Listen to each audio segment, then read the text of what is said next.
Salut à tous les amis, c'est Apprenti Dog, on se retrouve dans une toute nouvelle vidéo. Mais avant tout, je tiens à vous remercier toutes ceux et celles qui s'abonnent. Je vous remercie. Alors comme d'habitude, likez, partagez, abonnez-vous, suivez-nous sur nos réseaux sociaux, commentez un maximum et partagez, je compte sur vous. Bonne vidéo. Le Broelmer. Le Broelmer, un molosse, un loulou qui vient du Danemark. Un chien qui est affectueux, calme et qui nécessite peu d'entretien car ce chien est très rustique, tout comme le berger allemand ou le malinois. Mais très performant, surtout dans les tâches qui lui sont données comme la défense de personne, la défense de propriété. Je vous mets les tailles et le poids de ce loulou et je vous raconte son histoire de suite. Broelmer donna son nom grâce au comte C.S. Ted de Broholm.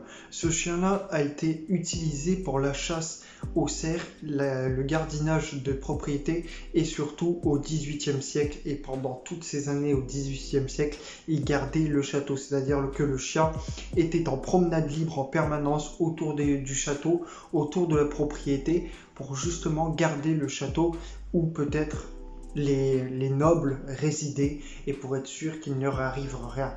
Ce chien disparaîtra lors de la Seconde Guerre mondiale, mais refera son apparition en 1975. Et depuis, ce chien prospère tranquillement et on entend très peu parler de ce chien. Pourtant, vous avez vu sa carrure, d'après les photos que je vous ai mises. D'après sa carrure, on pourrait se dire oui, il l'utilisait peut-être comme les staffs ou quoi, certaines personnes mal intentionnées, malveillantes, comme chien de combat, etc. Mais non, les gens ne s'intéressent pas à ce chien. Alors que moi, je trouve qu'il y a une très belle histoire, de très beaux ancêtres derrière tout ça, avec un comte qui a décidé de lui donner son nom au XVIIIe siècle. C'est vraiment une très belle histoire que j'affectionne tout particulièrement. Quand il y a une histoire derrière et tout ça, et comme quoi, au fil des épisodes et au fil des vidéos que je vous raconte, on voit très bien que le chien a fait partie de notre histoire aussi. Quand on voit comme le Braque de Saint-Germain qui s'est retrouvé sur des tableaux qui sont au Louvre aujourd'hui à Paris. Sans le savoir, le chien fait partie de notre histoire, de notre vie. Donc, apprendre à le connaître, moi je trouve que c'est la base.